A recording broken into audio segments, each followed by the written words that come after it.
O cartão de crédito ultrapassa o limite todo mês. Sua vida financeira tá uma bagunça e você não sabe por onde começar a se organizar. Meu Deus, socorro! Se você se identifica com essas frases, algumas delas ou todas, como no meu caso, você está no Pode Contar. E aqui nós vamos contar segredos para tentar te ajudar.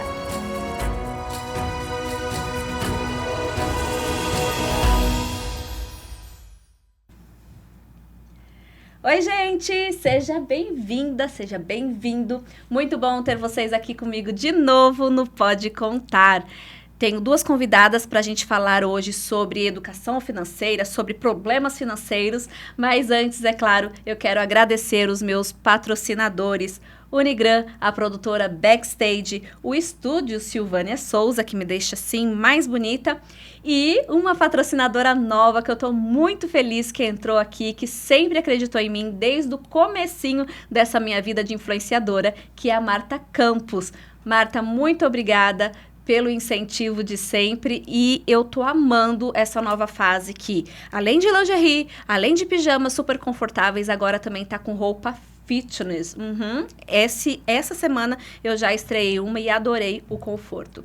Agora sim, apresentando as minhas queridas convidadas, a Camila e a Dani. Eu já vou falando Dani, porque, pode ser, né? É Dani mesmo. Então, pronto.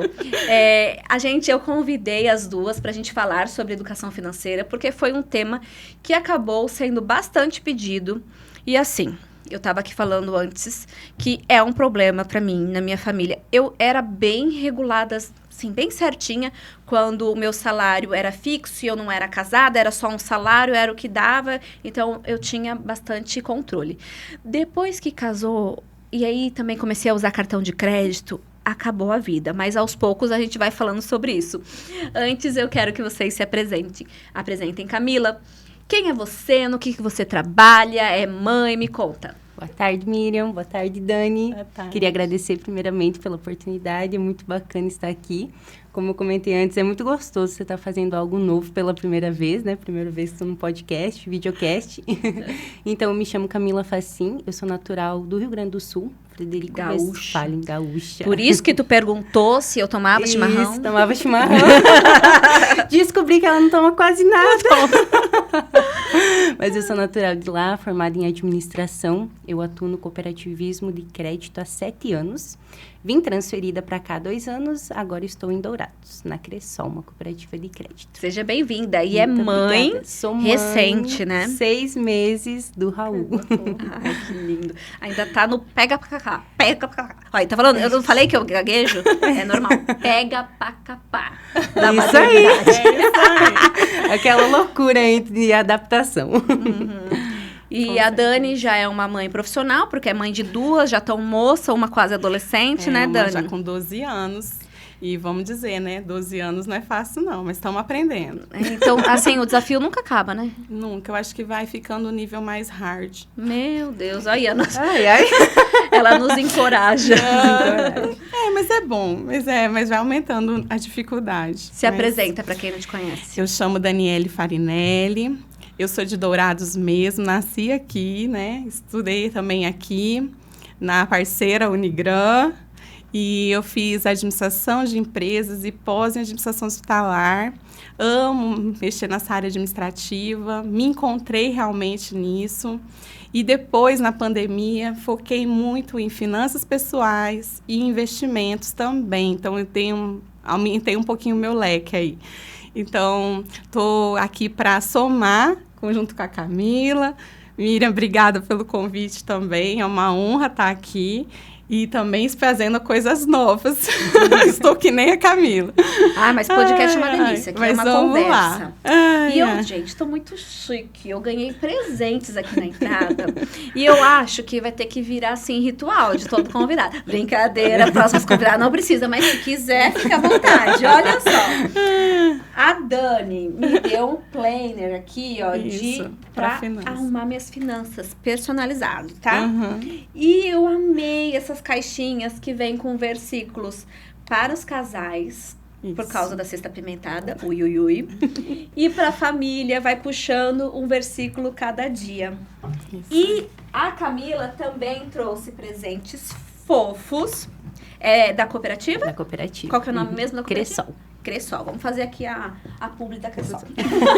Essa aqui, olha que legal. Para as meninas, gente. Fantástico. Cofrinho de porquinho. Olha que fofo. Casa São dois. muito com o nosso conteúdo de hoje, né? Total, não, vocês Totalmente. foram muito legais nos presentes. Olha que fofinho. Gente, adoro quando a pessoa pensa no tema para presentear ou pensa na pessoa, sabe? Às vezes te dá no automático. Eu vou dar um creme, vou dar... né? Mas é gostoso, né? E aqui tem uma caneta que eu, inclusive, vou tirar. Tem duas.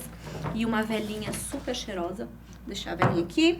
E vou pegar a caneta para eu ir anotando algumas coisas que eu estava precisando mesmo. Meninas, e aí? Como que vocês veem o pessoal? Hoje em dia, parece que, não sei se tá muito mais confuso a parte financeira, talvez porque a gente tenha mais opções de pagamento, ou não. O que vocês veem? Por que as pessoas estão se complicando tanto? Olha, eu, assim, particularmente, até brinco, eu falo que a gente tem que fazer curso de administração de empresas e curso de administração pessoal, porque são duas coisas diferentes. A empresa, ela volta-se muito de forma racional, então você vai de forma racional e atende, você consegue atender bem uma empresa. Já as pessoas, você tem o emocional ali, que não tem na empresa. E esse emocional, se você não soubesse controlar aquela questão da inteligência emocional, se você não conseguir, você vai muito no impulso. E aí você acaba comprando coisas a mais do que você precisa, ou coisas a mais do que você está precisando ali de necessidades, porque você viu, você olhou, tirando esse monte de... O excesso de informação, né? Informação. De oferecimento pra gente. Eu até brinquei com meu marido esses dias. Falei, amor, o mercado estuda a gente de cabeça até o pé. E a gente não estuda. Uhum. E a gente não sabe como que a gente lidar com dinheiro. A gente não sabe as emoções. O que quando eu tô no período menstrual, será que eu compro mais? Será que eu tô mais sensível? O que eu tenho comprado? E eu falo que até o pessoal de Dourados vai entender isso aqui de uma forma bem legal. Quem aí não foi no Paraguai, chegou em casa e gastou um horror e falou, cara, eu não comprei nada. Totalmente. Verdade. Porque a gente vai muito nas emoções. Então, acho que a primeira coisa para uma educação financeira pessoal é você entender essa questão emocional. O que as minhas emoções estão fazendo? E também compreender um pouquinho o mercado. Hoje, o mercado ele não usa só da psicologia. Ele usa também da neuromarketing. Já pensou nisso? Uhum.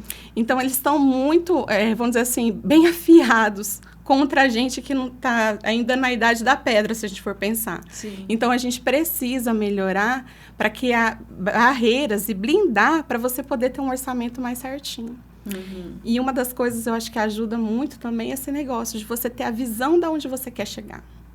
Porque isso vai te ajudar a controlar ali. Peraí, eu não vou comprar aqui porque eu preciso fazer aquela viagem. E aquela Entendi. viagem para mim é mais importante. E Camila, qual que você acha que tem sido a maior dificuldade na hora, assim, que é o calo da maioria? Você tem algum erro em comum que você percebe nas pessoas? Assim, eu acho que a educação financeira, Miriam, ela está muito relacionada à nossa relação com o dinheiro.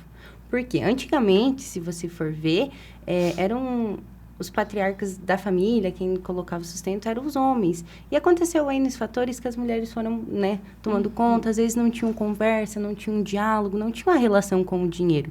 Então, elas ajudavam, cuidavam do lar, né, trabalhavam, e eles que tomavam a frente disso. Então, elas não tinham conhecimento. Dá para se ouvir muito, né? Eu ouvi muito da minha família. A gente não tinha esse conhecimento com a nossa educação financeira. Tipo, você ia ouvir de dinheiro quando você começava a trabalhar. Você não era informado ou induzido desde vezes, de criança. Hoje a gente já vê uma mudança disso. As crianças já conseguem ouvir, as famílias, as mães, os pais já trabalham um pouco sobre educação financeira. Então, a educação financeira, ela é o nosso diálogo, é o nosso relacionamento com o dinheiro. Se você não teve um conhecimento, instrução, quando você era mais novo, você cresce com essa falta, esse calo, digamos assim, né? Então, você vai ter que ir atrás. E eu também acho que é a informação. Hoje a gente vive numa tecnologia avançada demais, a gente tem informação a tudo, só que a gente falta de buscar informação, que casa com o que a Dani falou, né? Então, se você jogar, por exemplo, na internet, tem muita informação, passo a passo de fazer, só que às vezes a gente não coloca A gente em não prática. consome essa informação Isso. com tanta sabedoria como deveria, né? Porque Exato. é a era da informação e nós somos uma geração mais burra. E isso é cientificamente comprovado nos últimos estudos que os QIs estão diminuindo. Mas aí que tá. Por exemplo, eu não sou contra o aplicativo, por exemplo, de finanças. Mas, infelizmente ou felizmente, a nossa mente trabalha de forma diferente. O digitar, já foi comprovado isso, sabe? Se você digita, o seu cérebro não guarda quanto você escreve. Então, assim, mas por que dá papel, né? Por que anotar no papel? Porque no papel você vai ter um gravar mais rápido na sua mente e você vai visualizar melhor também. Inclusive, eles recomendam até a cor. Não sei se vocês sabem, mas a cor é a caneta azul. Ah, é? A azul você grava mais do que a caneta preta. Então, você consegue gravar mais. Engraçado, a gente está num mundo totalmente tecnológico, mas nós não estamos tão assim, a nossa mente não é para esse tipo de coisa em todas as áreas. Então, a gente tem que saber, eles estão até falando assim, se você quer estudar para concurso, não fique digitando, porque para o seu cérebro clicar no A e clicar no D é a mesma coisa, mas escrever o A e escrever o D é de forma diferente. Então, o cérebro processa de maneira diferente. Né? Inclusive para leitura também. Sim. É diferente. Eu tenho usado o Kindle recentemente e não gosto não, mas tem ajudado por causa que a gente consegue ler no escuro, né, com ele e tudo mais, e é menorzinho.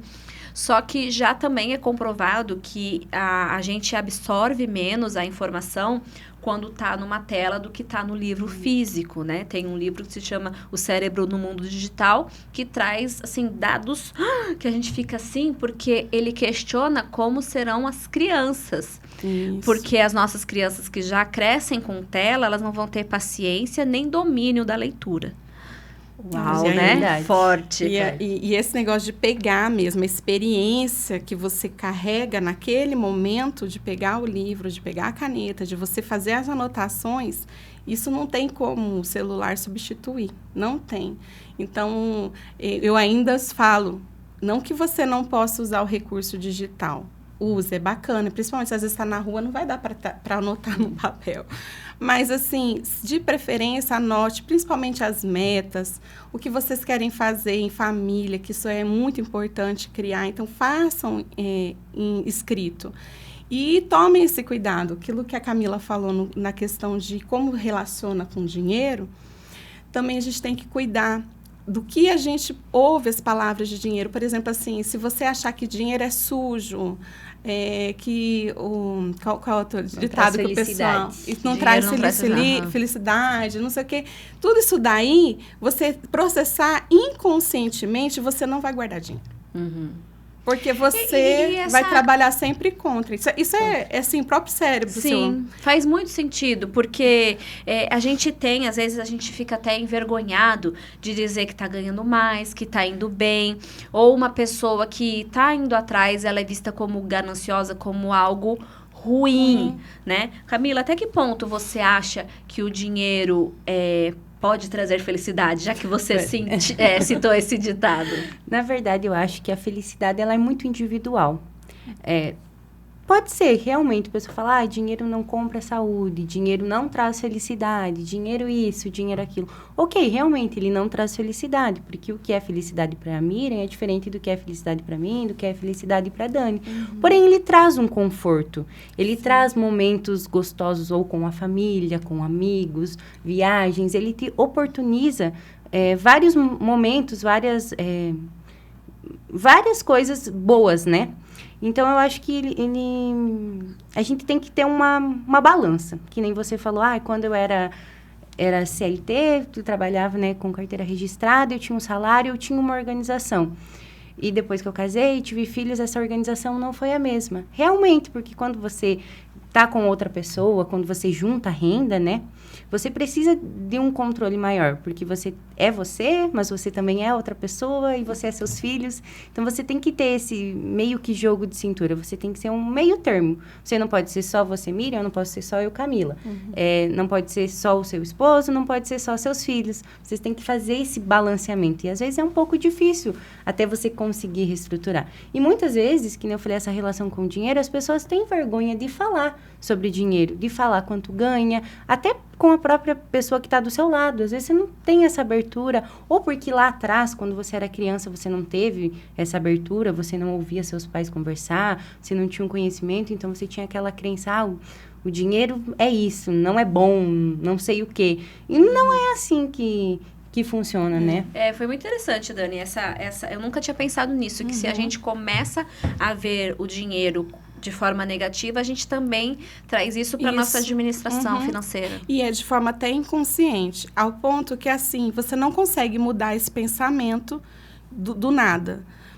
A gente fala que a gente tem que carimbar algo por cima do meu pensamento. Então, por exemplo, assim, no caso que ela colocou ali, dinheiro não traz felicidade. Não, peraí, isso não é verdade.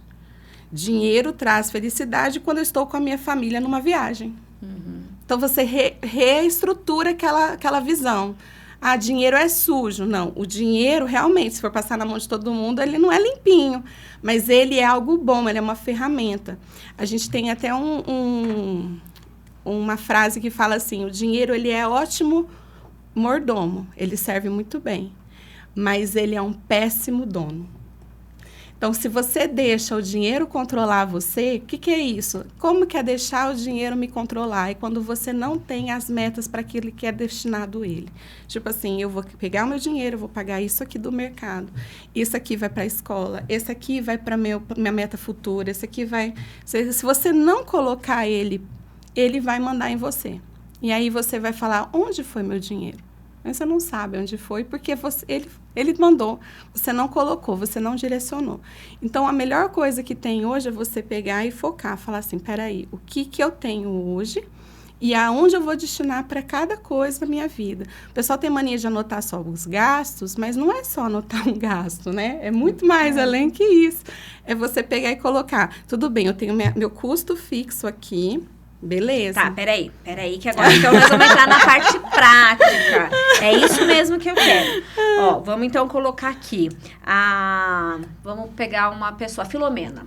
Filomena é uma mulher casada que tem 3 filhos e eles estão no vermelho, eles estão assim desesperados, não sabem nem por onde começar. Aí vocês foram contratadas para ajudar a Filomena e a família dela. Por onde ela começa, Camila? Coloquei na encruzilhada. Filomena, qual que é a renda da Filomena? Filomena trabalha, o esposo de Filomena trabalha. Só pra gente saber por onde começamos. A Filomena trabalhava, mas depois que ela foi mãe de 3 filhos, ela não tem mais uma renda. Então, agora é só a renda do marido. O marido trabalha com 2 salários mínimos. Salários mínimos, tá ok. Filomena... Inventei agora essa Filomena, gente. Tô criando se um personagem, tá roteiro aqui. Tá ok. Eles moram de casa própria, alugada, com a mãe? Alugada, tá ok. Então, acho que o primeiro passo é você destinar o que você gasta, por exemplo, com o aluguel. Eles vivem em qual padrão do aluguel? É um padrão médio? Dá para dar uma diminuída? Dá para dar uma reduzida? Porque quando a gente fala em cortar gastos, que para você começar a se reorganizar, você precisa cortar algumas coisas. E às vezes as pessoas... Dói, sente, toca na ferida, né? Mas é isso. Então, talvez teria que ver... como que Filomena mora? Quanto por cento dessa renda deles, Filomena e o esposo paga de aluguel? Vamos chutar ali que eles pagam 50% do valor. O primeiro passo seria, talvez, eles buscarem uma outra alternativa, um aluguel mais em conta. Por quê? Porque quando você diminui o seu aluguel, no caso eles moram de aluguel, né? Então, você diminui ele, você vai reduzir alguns custos. Talvez você vai ter que mudar para um bairro um pouco mais distante, alguma coisa assim que é mais em conta o aluguel. Aqui nesse próprio bairro que você mudar, às vezes o mercado vai ser um pouco mais em conta, às vezes a feira é um pouco mais em conta, então você automaticamente já às vai... vezes encontra uma escola pública ou mais em conta também, isso. Porque é um bairro menor, né? Tem um pouco Mas mais é muito difícil as pessoas aceitarem mudar para padrões, né? Eu até estava conversando com a Marila, minha assessora e prima para todos os assuntos, que como que é difícil, assim, a gente acostuma, por exemplo, com um carro automático. Eu tinha um carro manual, eu nem sei mais como que fala. Eu tive pela minha vida inteira. Há pouco que eu tive um carro automático e lutei, não queria carro automático, morria de medo. Gente, agora eu amo carro automático. É difícil a gente voltar para trás, né? E isso tem muito a ver com o psicológico que a Dani estava falando. Que se você não cria essa consciência que não tem milagre, vai ter que fazer algumas mudanças, vai ter que... Isso é difícil, né, Dani? Isso é difícil e, assim, a pessoa tem que saber que o psicológico dela, eu falo que até a parte de emoção, de impulso dela, ela tem que controlar. E a gente tem eu falo que tem uma regrinha, assim, que ajuda. Quando você for comprar algo, se você fizer 3 perguntas importantes, na verdade são 4. 4 perguntas importantes, você vai realmente comprar ou não aquilo. Eu falo que a primeira coisa é assim, eu preciso disso mesmo? Primeira coisa, estou precisando mesmo disso? Se a resposta é sim, então tá, próxima pergunta. Eu tenho dinheiro para pagar à vista isso? Não tenho dinheiro para fazer isso. Peraí, já está um não aí. Não, vamos pensar. Eu preciso comprar neste momento, nessa situação que eu estou hoje, porque tem coisas que a gente pode esperar.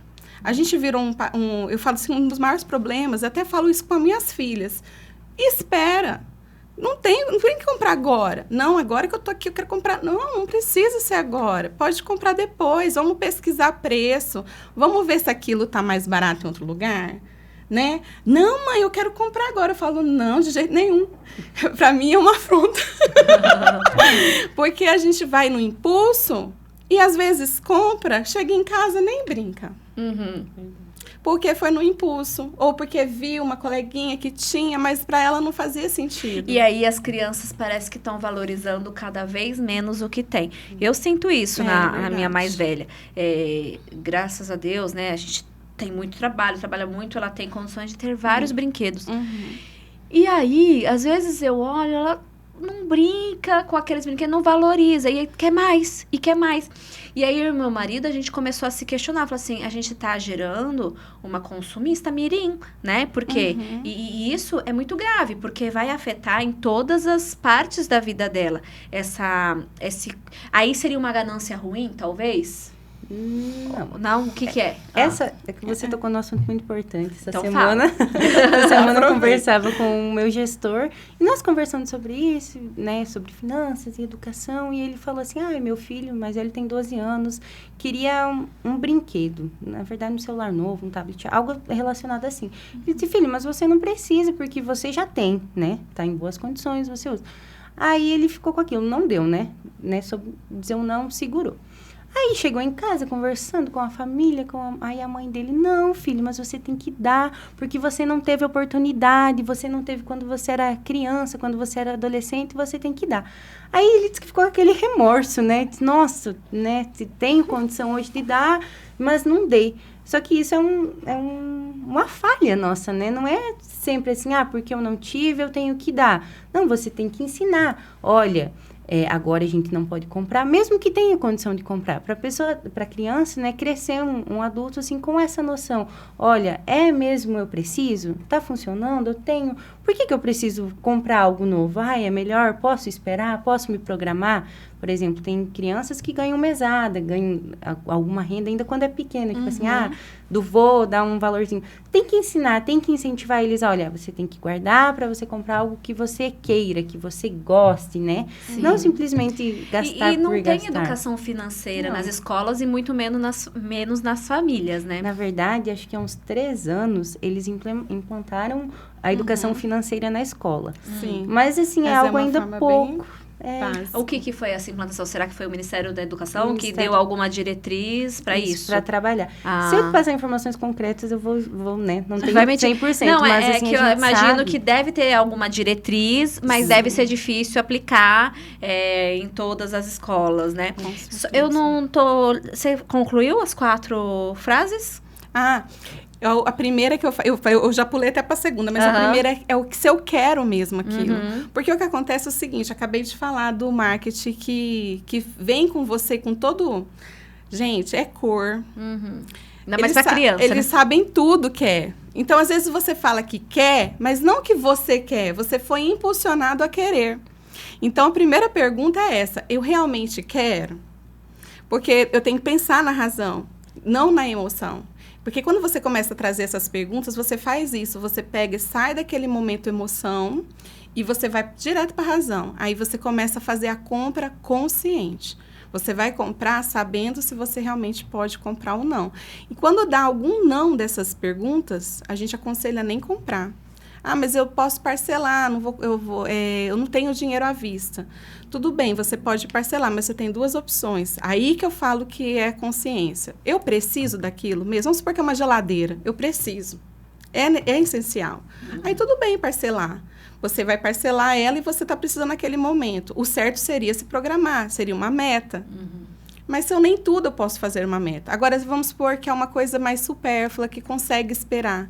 Então, eu ponho ela como uma meta e coloco uma porcentagem do meu valor de salário, do meu esposo. Isso, por isso que eu falo, o casamento vai ter que fazer isso bem alinhado, porque tem que andar tudo junto.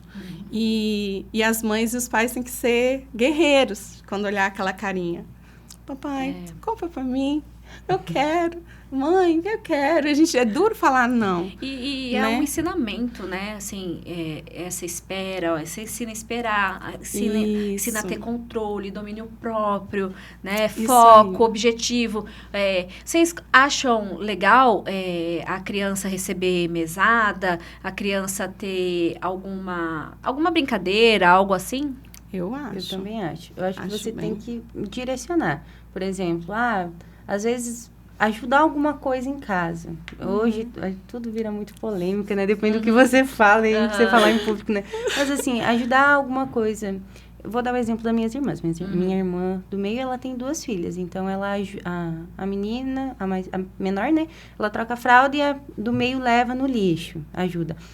Recolhe em chinelo. A menina tem 4 anos. Minha filhada também, né? Então, ela tem 4 anos. Então, eu ensinar. Olha, você faz isso, em troca eu te dou uma moeda, te dou um valor para você guardar. E incentivar também a guardar. Tipo, se não vou no mercado, vou comprar tudo em doce, né? Não que não possa, mas olha, você compra uma parte em doce, outra parte você guarda, se você quer uma Barbie, se você quer uma boneca, se você quer algum desejo, né? Que nem a gente falava, você pode estar comprando com esse dinheiro que você ganha, que você está guardando, né? Você está ensinando a criança a poupar, isso é muito importante. A minha mais velha tem 2 cofrinhos.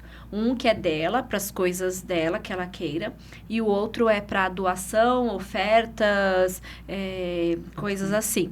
E é muito legal, porque ela sempre que recebe 2 moedas, por exemplo, 2 de 25 centavos, ela coloca num cofrinho e no outro cofrinho. E uma vez ela só ganhou uma moeda. Eu só observei, né? Falei, qual cofrinho será que ela vai colocar? Aí ela foi e colocou no de doação. Aí eu perguntei, por que você colocou no de doação? Ela falou assim, é que o meu já tá muito cheio. E o de doação, eu acabei de dar a ofertinha lá na igreja e tá vazio, então precisa colocar mais lá. Eu falei, bom, já tem um aprendizado aí, né? Ela não foi egoísta a ponto de querer só para ela e também pensando em dividir, em administrar o dinheiro, ó, aqui tá faltando, aqui tá precisando, né? Ó, de administração, já né? Vai Tomara que ela cresça e conduza as finanças da família, porque tá difícil. Essa foi boa. E a gente falando assim dessa questão das finanças em casa, além da mesada, de que outra forma a gente pode envolver os filhos e ensiná-los a ser diferentes de nós? Porque muitas das nossas famílias a gente foi levando, né? Levando, e aí quando viu, já tava... A gente aprendeu e vira uma bola de neve. Como quebrar esse ciclo, Dani? Olha, eu acho que você incluindo realmente a criança também em alguns planejamentos da casa. Por exemplo, você senta junto, estou precisando economizar, tá? Precisamos secar aqui as contas de casa. Senta com a família, filhas. No meu caso é filhas, então vai ser filhas. Filhas, olha, a mamãe precisa economizar na luz. Quantas vezes você sai do quarto e deixa a luz acesa? Tá comendo dinheirinho. Toda vez que a luz está acesa, o ar está ligado e não tem ninguém, então a gente não está usufruindo, então aquele dinheirinho está indo para o lixo. Então a gente vai explicando.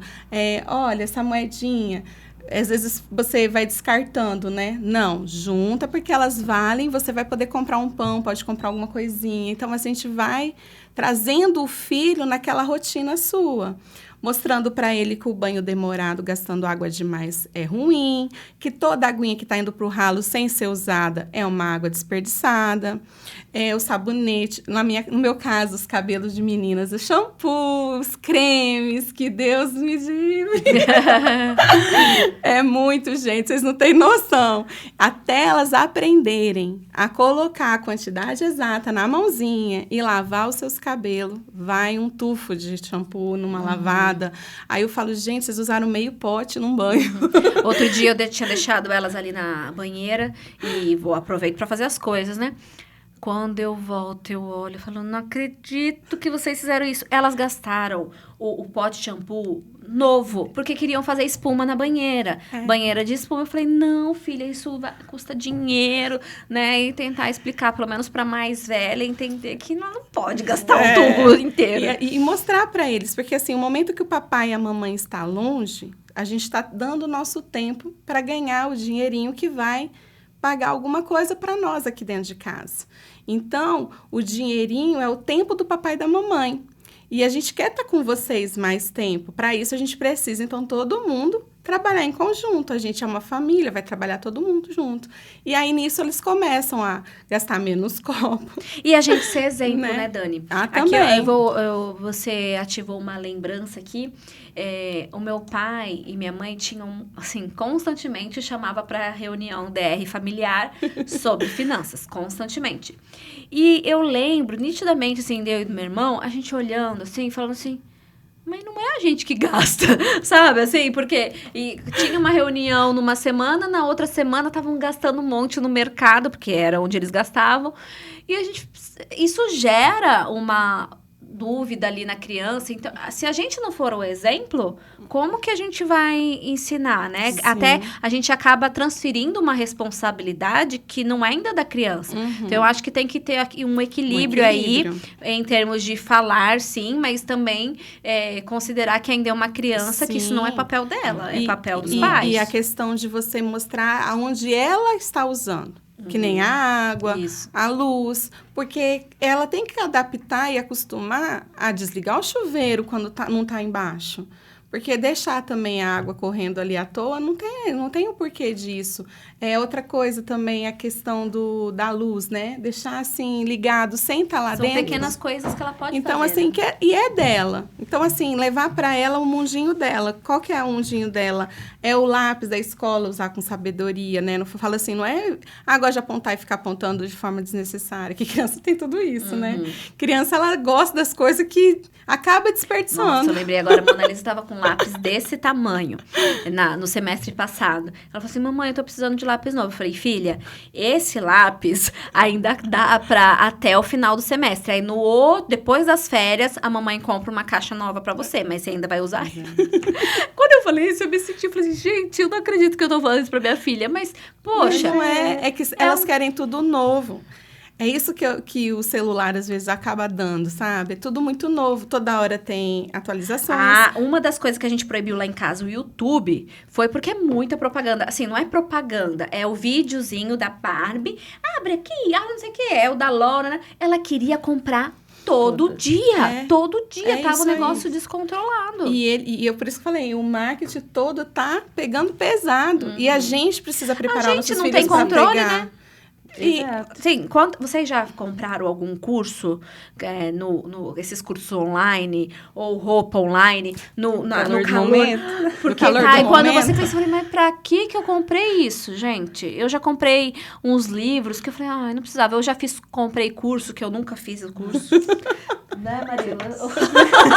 Falei, eu preciso fazer um curso até mês que vem, porque vai acabar o prazo e eu não fiz o curso. Uma lembrança, Miriam, quando eu estudava no ensino médio, né? Ia iniciar o 3º ano e o pessoal vem em cima, né? Uhum. E o rapaz veio lá me vender um curso para iniciar os estudos, para começar a faculdade, para passar na federal, né? Eu falei, nossa, eu preciso. Na época eu já trabalhava, né? Porque hoje onde eu trabalho foi meu 2º emprego. Então, eu já trabalhava com carteira assinada e eu recebia, na época, R$600. Uhum. Então, eu trabalhava meio período. E o curso era R$300, ou seja, era 50% do meu orçamento, né? E eu falei, não, mas eu preciso. E o cara bom de lábia, aquele marketing, né? Eu falei, não, eu preciso, porque eu vou passar. Comprei o curso. Gente, se eu contar aqui, eu paguei 12 parcelas, né? Eu fiz em 12 vezes. E eu nunca abri um dos livros. Passei depois na faculdade, mas eu não... E assim, isso me marcou até hoje. Falei, gente, como que eu pude comprometer 50% do meu orçamento? E não usar também. E não usar, né? E ficar assim, às vezes... comprometi aquilo ali, depois aconteceu um imprevisto, que enquanto a Dani falava, me lembrou, que a gente tem que saber diferenciar o que é necessidade e o que é desejo. Aquilo era um desejo para mim na época, e eu não tinha essa noção, acabei no calor do momento comprando e não usei. Então, assim, é algo que marca a gente, né? E outra coisa também que marca muito são as experiências negativas. Às vezes a gente tá aqui falando, olha, você tem que fazer isso, é dessa forma, isso dá certo. Mas a pessoa só vai, né, acontecer quando acontecer algo na prática. Por exemplo, a pessoa se endividou, estourou o cartão, não cumpriu, não honrou um financiamento, um empréstimo, né, sujou um nome, essas coisas. Então, as pessoas dizem, nossa, preciso, né? Muitas vezes as pessoas não chegam a esse ponto, né? Ela sabe que está descontrolada financeiramente, mas às vezes ela precisa de um choque de realidade para poder, tá errado isso, eu tenho que, né? Tenho que resolver, contornar, ajustar, alinhar, cortar gastos, né? Eu percebo que a dinâmica das famílias são bem diferentes umas das outras, né? Vocês têm alguma recomendação ou não a respeito o dinheiro do marido, o dinheiro da esposa? Geralmente já são casados, é melhor no sentido de administrar o dinheiro que seja tudo um dinheiro só, ou se eles preferem combinar, não, você tem o seu dinheiro, eu tenho o meu, que vocês acham? Isso daí depende realmente de cada casal, porque ao meu ponto de vista, eu acho certo juntar tudo. Eu acho mais certo juntar tudo, porque eu penso assim, é igual você trabalhar numa empresa e ter 2 caixas, e cada um definir o que vai pagar o quê. É muito complicado, e vai ser muito mais penoso para chegar num objetivo comum. Então, se o casal está vivendo junto mesmo, os dois têm as mesmas, porque, por isso que eu falei, depende do casal, eles têm que ter aquela conversa muito clara e respeitar o sonho individual de cada um, e um sonho em conjunto, e aí os dois fazerem... E o planejamento, as metas, eles vão conseguir isso mais rápido do que aqueles que tiverem os caixas separados. Mas não quer dizer que é a forma correta ou mais correta. Isso vai depender mesmo de cada um. Mas uma coisa que eu daria atenção é o seguinte. Eu já ouvi isso de casais que os dois, o homem ganhava 2x e a mulher x. E ele dividia tudo na metade. Aí eu acho injusto. Uhum. Se ele ganha 2x, que seja proporcional aos gastos fixos referente a 2x e ela X. Porque senão o dela vai comer muito mais o salário do que o dele. Então, essas coisas têm que ser bem alinhadas. É muito fácil, ganho mais, mas a gente vai dividir, tá? O aluguel é R$1.000, quinhentão para cada um. Não, não é quinhentão para cada um. Se você está ganhando mais, você vai pagar um pouco mais do aluguel, eu vou pagar um pouco menos.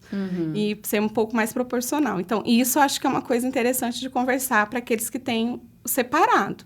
Fazer algo de acordo com os dois juntos, ou dividir, então, as contas. As mais pesadas fica para quem ganha mais, e as menos densas ficar para quem ganha menos, não sei. Porque daí fica uma sobra para o outro que o outro não fica. Então, tem que ter esse jogo. Acho que o casal não adianta, por mais que seja separado ou junto, eles vão ter que sentar e eles vão ter que conversar e deixar bem alinhado. Mas junto, eu acho que eles vão chegar mais longe. Eu não tenho dúvida disso, porque daí vão falar a mesma língua. Lá em casa é tudo junto e misturado, né? É isso aí. Um se ferrou, o outro se ferra também. E se deu bem... Eu também. Também acho. Tem muitas frases motivacionais que o pessoal fala, que você vê nas redes sociais, para dizer, você sozinho, é difícil de você chegar a um X valor, mas você com outra pessoa... É mais fácil. E realmente porque você junta, você divide custos, né? Isso, automaticamente. Então, você consegue conseguir conquistas, né? Viajar, comprar casa própria, porque é sonho de muita gente, né? Então, conseguir alcançar objetivos que sejam em comum, mas com a junção de 2 salários, né? É mais fácil do que você sozinho. E tem essa questão também que eu comentei no começo, de você não viver somente pelo casal ou somente pelas pessoas individual, que é isso que acontece às vezes. Você junta, então, quando você casa, né? Mora junto com a pessoa, vocês vivem só aquilo ali do casal e vocês esquecem o individual. Chega num ponto que o dinheiro, querendo ou não, em muitos casos, é o motivo de términos, brigas, principalmente brigas, né, entre casais. E é você saber direcionar isso. Você tem que saber ter uma parte sua individual, fazer coisas que você gosta, né, o seu esposo, enfim, sua esposa fazer coisas que ele, o que ela gosta, e vocês dois fazerem em conjunto com a família. Porque daí não fica ruim para ninguém. Manter aquele equilíbrio, né? Perfeito. Vamos voltar à nossa amiga Filomena. Esquecemos da Filomena. E ela está querendo saber as respostas. A Filomena, então, ela percebeu que ela tem que mudar de casa. Ela mudou de casa. Foi para um aluguel mais a ver com o orçamento deles. E aí, a Filomena, ela quer saber qual que é o próximo passo. Assim, melhorou um pouco... Mas aí, como que ela visualiza o que ela precisa fazer? Ela precisa fazer uma tabela, ela precisa anotar qual que é a receita, qual que é... Enfim, quero que vocês esmiucem isso. Ela tem que conhecer o orçamento. Temos que apresentar a Filomena o orçamento. Que o orçamento é justamente você colocar quanto que você ganha e o que você gasta. Aí, dentro desses gastos, você vai dividir com os gastos essenciais, que é o aluguel, a alimentação, o transporte. Me ajuda, se eu esqueci de alguma luz. Despesas fixas, a gente tem as despesas fixas. As fixas vão ser sempre aquelas que não alteram todo mês, tá? E tem as variáveis. E tanto uma quanto a outra tem as essenciais dentro delas. Então, por exemplo, o aluguel demora normalmente para ter um reajuste. Não é uma coisa de mês ao mês alterado. Mas a luz ela altera. Se eu uso menos, vem menos. Se eu uso mais, vai vir mais. Vai de acordo com o meu consumo, igual a questão da água. Então, na hora que ela for projetar, ela projeta os fixos, primeiro, aqueles que não alteram e que são essenciais. Depois ela vai pegar os variáveis dela, e que são essenciais também. Coloca primeiro os seus essenciais, para você saber quanto que você está gastando para viver. O que vocês gastam para viver. Então, mercado, água, luz, telefone, que normalmente tem, a casa, né? A escola das crianças. Internet. Então, assim, internet... E depois coloca os variáveis, o sapato que eu comprei, a roupa que eu comprei, a farmácia, alguma outra coisa que você tem assim, de consumo, que não é todo mês, mas que tem ali nas suas contas. Destes consumos que você colocar, você dá uma olhada. Quais que eu tenho comprado de forma desnecessária, que eu consigo abrir mão por um período para mim poder me organizar financeiramente? Ela vai olhar. E ela vai começar a cortar. A gente até brinca que a gente pode fazer o momento da caneta colorida nessa hora. O verde é o essencial, que você não tem como mexer. Você não tem como tirar, vai ter lá. O amarelinho, que é aquele que dá para você economizar uma água, uma luz. É importante, mas você pode mudar. E o vermelho é aquele que você pode viver sem, que não tem problema nenhum. Você vai descobrir que tem muita coisa que você pode viver sem. Eu sei porque eu passei por um tempo assim e a gente vai descobrindo coisas que inéditas, né? Eu falo assim que a gente descobre algumas coisas e fala assim, gente, até que eu não mudei tanto e mais financeiramente foi uma mudança radical. Mas dentro da minha casa não faltou nada. Ninguém sentiu falta de nada. Então, a gente consegue, sim. Esse negócio de falar que não dá, dá.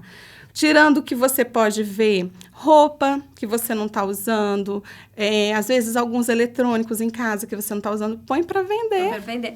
Eu recebo, às vezes, mensagens criticando pessoas que vendem, que fazem desapego. Tinha que doar. Gente, cada um sabe da sua realidade. Eu dou, tá? Mas eu posso doar. Se eu tiver algum momento na minha vida que eu precise de dinheiro, não vou. Sabe, é nesse ponto que às vezes eu vejo que as pessoas ainda têm uma visão do dinheiro algo ruim, da pessoa querer ganhar um dinheiro, ou então um vestido de festa de criança. Vocês sabem como é caro? Nesse caso, eu venderia. Eu já vendi vestido de festa. Gente, às vezes tem um vestidinho que usou uma vez, tá novinho ali, né? Tem que vender. E é um dinheiro parado. A gente fala que é um dinheiro parado, porque ele não vai deixar de existir ali, só que ele vai estar parado.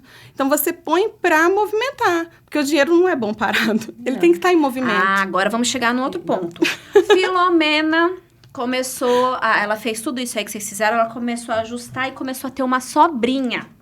Começou a sobrar um dinheirinho lá pra Filomena. Olha, ela tá feliz com vocês. Vai agradecendo, mandou mensagem agradecendo. Olha, consegui e tal. E agora, o que eu faço com essa sobrinha? Camila. Poupar e depois começar a investir.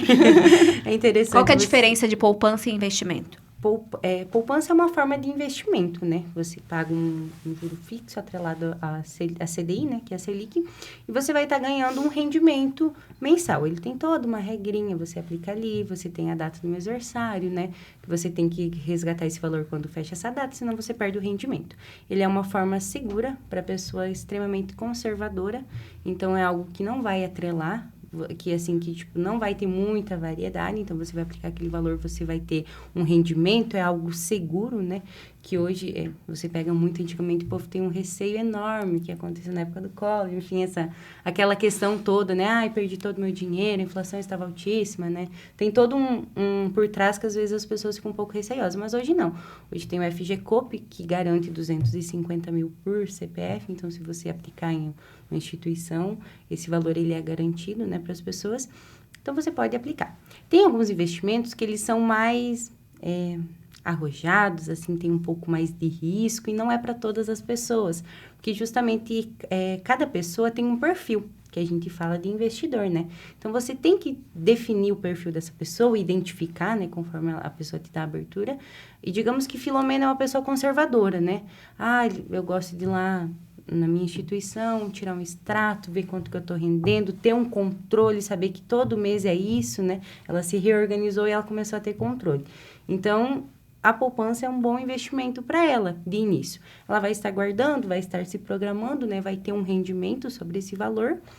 E, posteriormente, se ela buscar um pouco mais de conhecimento, conversar assim com outras pessoas, ela pode ter uma outra abertura de investimento. Às vezes, algo um pouquinho mais arrojado, com um pouquinho mais de risco, né? Investimento, poupança, é diferente de reserva de emergência? Sim. Você quer... Vocês viraram pra... Tipo, quem que vai responder essa? É diferente. Inclusive, a reserva de emergência, eu recomendo, se você não tiver, começar primeiro com ela. O que é uma reserva de emergência? É aquilo que eu falei, você vai levantar o que você... para viver, qual que é o seu custo. Disso que você sabe que você vive com aquele valor, você guarda de 3 a 6 meses esse valor. Se caso der alguma zica, você tem de 3 a 6 meses, pelo menos, os seus custos fixos estão pagos. Então, a sua família vai estar protegida. Então, a reserva de emergência, ela é extremamente necessária para não pegar ninguém de... A reserva de emergência tem alguma porcentagem? Tipo, você tem uma 3, reserva de emergência quando... É de 3 a 6 meses do valor do teu custo. Tipo assim, se meu custo for R$1.000, então tem que estar guardado de 3 a 6 mil reais guardado. Ah, tá. O que eu vou ganhar em 6 meses tem que estar meses. lá guardado, porque caso eu perca o emprego, eu tenho pelo menos 6 meses para ali se para organizar. ir atrás do... Uhum. E ela também é para os momentos de emergência. Aí você depois use e restitui. Por exemplo... Estragou a máquina de lavar roupa. Ou bateram no meu carro e não tem um seguro. Não sei, o certo é ter, tá? Por favor. Mas não tem. Ou um vendaval, estragou a parte da minha casa. Também tô sem seguro. Aí eu vou ter que recorrer à minha reserva. A reserva vai tampar ali o momento que você precisa e logo você restitui nos meses posteriores. Então, ela fica como assim, quem não tem, ela vira uma meta daquilo que você vai começar a separar todo mês para começar a colocar para ter a reserva. E assim, eu acho, eu acho melhor que a poupança colocar às vezes no LCI, um CDB, porque ele rende muito mais, CDB de 100%, pelo menos, né? Então, eles rendem um pouquinho mais que uma poupança. E aí você consegue, e também é segurado, também, então é conservador tanto quanto. Também tem os tesouros, né? O tesouro direto, que tem o Selic, você precisa pode de colocar. um dinheiro mínimo para fazer algum investimento, assim, que vocês recomendam? Por exemplo, ela já tem a reserva de emergência e ainda assim sobra quinhentão. Uhum. Vale ela continuar guardando do que fazer o investimento? Vale ou ela não? colocar no investimento. Vale. Até a reserva fica no investimento. Que nem eu tô falando, essa reserva de emergência você pode colocar no Tesouro Selic. Porque rendimentos de liquidez diária, o que é isso? Todo dia ele está rendendo. E eu posso sacar ele qualquer dia. Ele é igual uma poupança, até melhor, porque ele não precisa fazer data de mês. Você saca na hora que você quiser e ele já rendeu de ontem. Ah, sim. Entendeu? Então, assim, ele vai rendendo e ele acompanha um pouco melhor a inflação do que poupança. Então, compensa. Agora, você também tem que estudar. Vamos supor que a reserva você tem que deixar nesse de liquidez diária. Mas a minha meta, Dani, é para que 6 meses... Tem CDBs de 6 meses com rendimento muito maior, só que daí você só vai poder sacar daqui 6 meses. Por isso que é legal fazer a meta e o investimento paralelo. Uhum. Você vai estudando e vai encaixando com as suas metas. Então, não tem como a gente aqui pegar e falar assim, ó, o certo é você fazer assim. Uhum. Porque vai de caso para caso. Porque vai de caso para caso e para poder aproveitar melhor. E a gente está falando aqui de pessoas conservadoras, tá? É óbvio que também daí vai ter as pessoas que gostam de uma coisa mais variável. Aí vai para a Bolsa de Valores, que vai ser um negócio mais variável. E lá é o mercado, gente. Quanto mais você vai aprofundando no assunto, mais complexo vai fica, vindo. né? Uhum. Eu não quero deixar de terminar sem entrar num assunto, que é assim, ó, a Filomena, eu falei que ela tinha largado o emprego, porque não tinha com quem deixar os filhos e tal. Uhum. Só que aí, agora os filhos estão maiorzinhos, e ela resolveu empreender. Então, é pra ganhar uma renda extra e tal. Como que ela faz a renda do caixa dela, da empresa? Tá muito confuso com a renda da família. Como que ela pode organizar isso? Ela tem que dividir o que é da empresa e o que é familiar, pessoal, que foi o que a Dani trouxe no início. É muito importante você fazer essa divisão bem correta. Você vai ter um investimento para iniciar no empreendedorismo, né? No empreender, independente do que ela começar. A Filomena quer começar a fazer bolo caseiro em casa para vender. Então, ela vai ter que ter um investimento inicial para comprar pelo menos os ingredientes, né? Inicial. Então, ela tem que ou pegar numa planilha ou até propriamente num aplicativo de finanças ali, né? E controlar. Meu investimento inicial foi tanto. Aí você coloca lá, gastei em produtos, X valor. Hoje em dia, você vê muitas pessoas falarem assim, a pessoa vende brigadeiro. Mas R$13 o brigadeiro se é só os ingredientes? Não. Tem a mão de obra, tem os gastos... que ela vai usar luz, energia, água, gás, marketing. Né? Marketing, toda a divulgação. Então, não é simplesmente os ingredientes. Filomena iniciando, ela tem que ter essa divisão. de matéria-prima é isso, de gastos com despesas para mim produzir é isso, a minha mão de obra eu vou cobrar tanto, se eu vou pagar para alguém divulgar ou eu mesmo vou divulgar, né? Tanto. Aí você faz um valor e coloca um preço sobre esse produto que você vai estar vendendo, né? Porque a gente vê muitas empresas, a Dani vai até saber melhor que eu às vezes, que as pessoas trabalham muito, produzem muito, vendem muito e não saem do vermelho ou não saem do chão. Porque elas não têm esse controle, essa noção de quanto mesmo elas estão gastando, se o produto está vendendo pelo um preço correto, né? Pelo um preço que ela vai estar tirando a mão de obra dela, porque às vezes a pessoa trabalha, né? Paga para trabalhar. Então, elas não focam em detalhes que são importantes, né? Que nem você falou lá do gás, às vezes confunde. Estou usando da minha casa, não computou. Mas é da minha casa, mas está sendo consumido para produzir o que eu vou vender. Por exemplo, o meu caso, né? Que virei autônoma e eu estava fazendo as minhas contas e eu não coloquei combustível. Só que eu vou nas lojas, eu vou no centro, quantas vezes eu vou. Isso. Só que aí, como dividir o quanto que eu gasto? Eu teria que colocar no papel mesmo, quanto que eu gasto para a família e quanto que eu gasto nisso, e aí colocar lá na planilha da empresa. Você pode fazer porque no carro tem a rodagem por litro, né? Aí você faz uma estimativa, por exemplo, você coloca lá no mapa, tem quantidade de distância de quilômetro, né? Faz uma estimativa, porque ser muito exato, talvez você não vai conseguir. Mas você coloca ali, para mim, para aquela loja, toda semana, ida e volta, vai ser 4 quilômetros. Meu carro anda 8 por 1 litro, então vai ser metade do valor do litro naquele gasto. E aí você vai multiplicando. Vou fazer isso aqui, então, 5 vezes na semana, ou 1 vez por semana. E aí você fala, então, de gastos meus, né, da empresa, vai ser uns R$50, não sei, de combustível. Então, eu coloco ali nos R$50 é da empresa, o gasto, não da família. Então, isso daí tem que colocar certinho, sim. E isso colocar também no seu preço, entendeu? Eu falo assim, as pessoas, elas não colocam os detalhes, né? A folha do papel. Às vezes, é uns negócios assim que a pessoa fala, e uma coisa está no planejamento. Sabe, as pessoas vão fazer compra, você tem que saber bem o que a sua empresa consome, o que ela consome e quanto tempo é. Porque quando você compra num montante fechado, às vezes fica muito mais barato do que você ter comprado todo mês um pouquinho. Se você já tem uma noção do que você gasta. Então, você tem que ter... Eu falo que é uma meio que estatística quase de tudo. Você tem que fazer essa estatística meio de tudo para que você possa... Fazer pesquisa antes de ir ao mercado. Sim, porque tem gente que acontece assim. Já aconteceu numa das empresas que eu trabalhei, que faltava o produto ali de imediato. E aí? Você vai lá comprar, você vai provavelmente pagar muito mais caro. Porque você vai no lugar mais perto, que você está precisando com urgência, seu cliente está lá esperando, você não se organizou para receber esse cliente ali antes. Então, o planejamento, ele é essencial numa boa administração. Então, tanto na casa, por exemplo, você saber o que a sua casa consome. E quando você for no mercado e tiver aquele item na promoção e você sabe que consome bem, você aproveita e comprar ele em maior quantidade. E aquele que não está tão no preço bom, não comprar.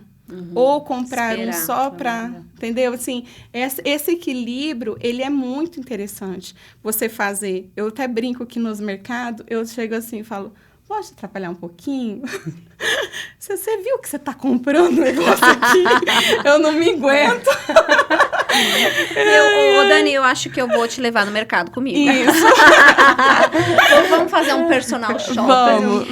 Por falar nisso, em levar comigo, a gente está chegando ao fim e quero saber de vocês, assim, como que é o trabalho de vocês? Se vocês oferecem esse trabalho ou lá na cooperativa, o que você faz na cooperativa?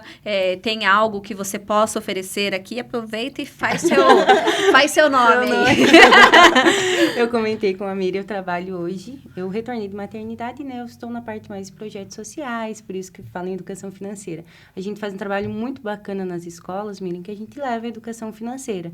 É um projeto próprio da nossa cooperativa, né?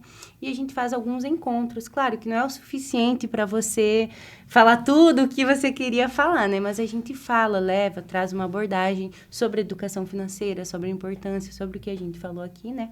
E nós, a cooperativa, a Cressol em si, ela atua como um consultor financeiro. Você vem lá, você se torna associado, O nosso intuito não é ficar te atochando produto. Ok, a gente tem meta, a gente é uma instituição, né?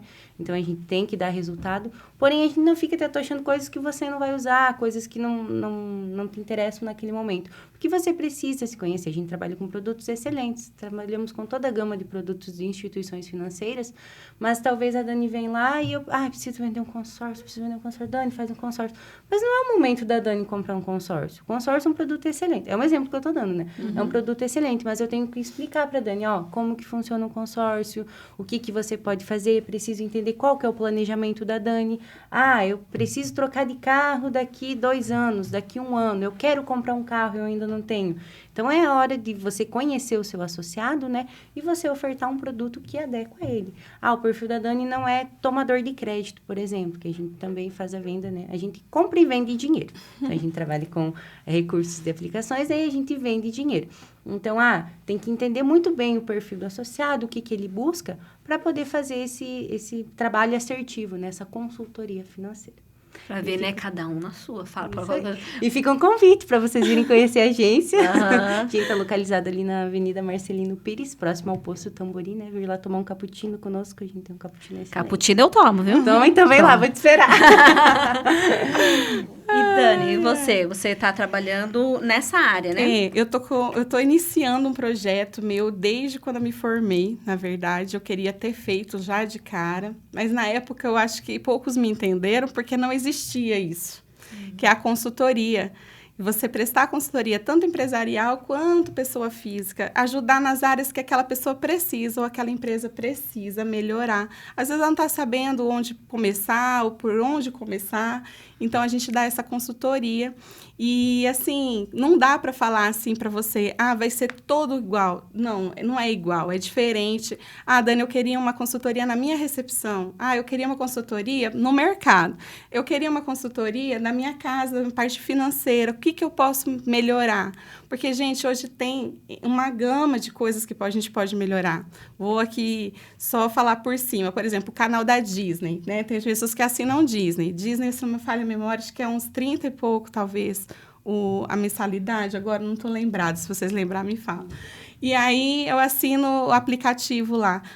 Se você tiver uma outra assinatura, você ganha o Disney gratuito e você vai pagar uns 16, 17 reais. Então, tipo assim, fica muito mais em conta, tirando quando você consegue cashbacks, que também tem aplicativo de cashback, que são maravilhosos.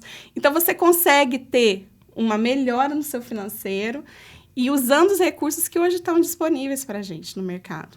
E eu peguei aqui só para dar de prática, que eu falei assim, que eu gosto de papel, mas eu vou dar um conselho para todo mundo. Isso aqui eu queria ter aprendido antes de casar. Então, quem não casou ainda, aproveita a dica, porque nós que estamos casadas e com filhos, a gente tem que fazer esse tipo de coisa como se fosse um avião voando e trocando a asa do avião. Não dá, é mais difícil. Se você tem o dinheiro seu, aí você para sempre assim, 55% do teu salário você coloca para coisas essenciais da sua família, aluguel, tudo que precisa colocar. Você põe 30%, que a gente chama de boletos pessoais. O que é isso? São as metas. Então, você pode colocar para o seu futuro, que são os investimentos, para a sua reserva de emergência. Então, você vai colocando aqui. Eu até pus um dinheirinho falso aqui dentro, que eu ia brincar com vocês. Era 1.000... E aí, você vai colocando.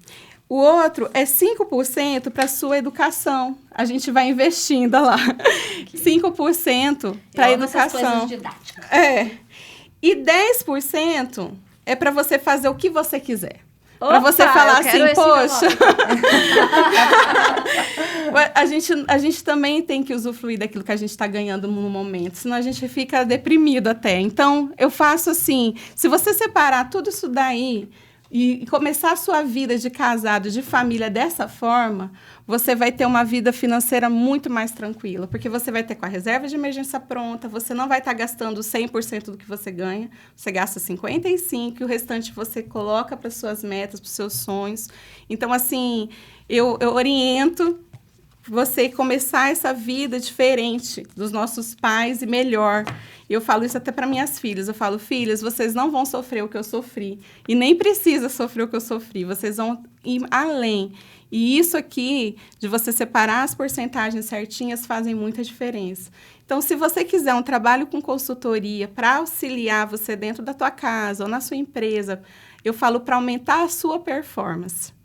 Eu trabalho para isso. Então, vocês podem me procurar nesse Instagram aqui, ó, do Refine. Tem lá na bio já o meu contato.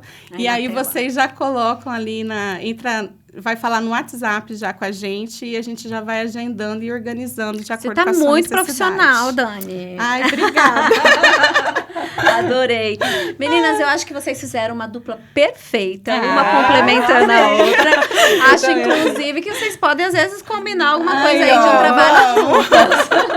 E se começarem a ganhar dinheiro, separa 10% pra mim. 10% pra Miriam. De coração, muito obrigada, viu? Obrigada, viu? Foi um prazer. Prazer enorme. Prazer. Pessoal, semana que vem, é claro, pode contar que a gente está de volta. Não esqueça de se inscrever no canal, ativar o sininho, comenta aqui embaixo, que isso ajuda o conteúdo deste canal, né, do podcast, chegar para mais gente. Obrigada pela companhia. Até a próxima.